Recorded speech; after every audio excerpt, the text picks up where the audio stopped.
గోబీ పకోడీ స్పైసీగా, ఈజీగా, రుచిగా ఎలా చేసుకోవాలో మేము ఈరోజు మీకు చూపిస్తామండి. Hi friends, welcome back to our channel Aruna Komla creations.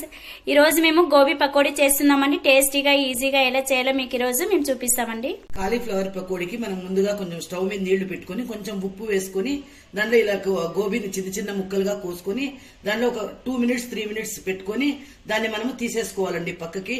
ఎక్కువగా ఉడకరాదు, ఉడికితే ఇది వడ అనేది మనకి మెత్తబడిపోతుంది. కాబట్టి మనం ఇలా ఉడికించుకున్నాము. ఇప్పుడు దీంట్లోకి ఏమేమి ఇంగ్రీడియంట్స్ వేయాలో చూపిస్తాము. చిటికెడు పసుపు,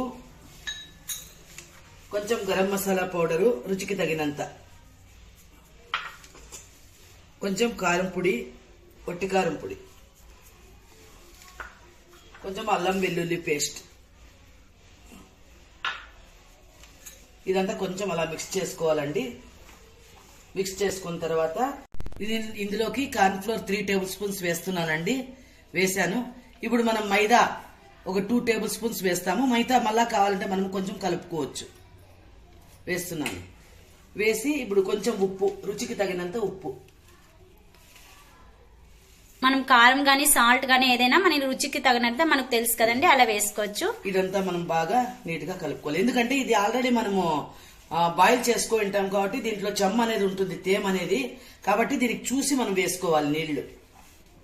అవును, ఇదంతా మిక్స్ చేసిన తర్వాత వాటర్ వేసుకోవాలి. కొంచెం కలర్ కోసము రంగు వేస్తున్నామండి, కొద్దిగా కొంచెమే వేసేసి ఇప్పుడు మనం కొంచెం నీళ్లు చుంకరించుకొని కలుపుకుందాం. ఇదంతా మిక్స్ చేసుకోవాలి. ఇప్పుడు వాటర్ వేసుకుని ఇలా నీట్ గా కలుపుకోవాలి.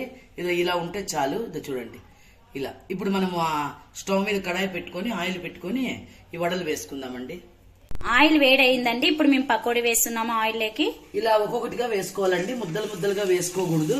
ఇట్లా సింగల్ సింగల్ గా ఇట్లా వేసుకోవాలి. గోబీ పకోడీ అంతా క్రిస్పీగా రెడీ అయిందండి. దీన్ని మనము ప్లేట్ లోకి తీసుకోవడమే. చాలా ఇదైనా కూడా మనకి చేదు వచ్చేస్తుంది కాబట్టి నీట్ గా తీసుకునేస్తాం. ఇప్పుడు గోబీ పకోడీ రెడీ అయిపోయిందండి. ఇప్పుడు టేస్ట్ చేసి మీకు ఎలా ఉందో చెప్తాము. అన్నా నేను టేస్ట్ చేస్తాను. టేస్ట్ చేయండి. సూపర్ ఉంది కదా, చాలా చాలా బాగుంది.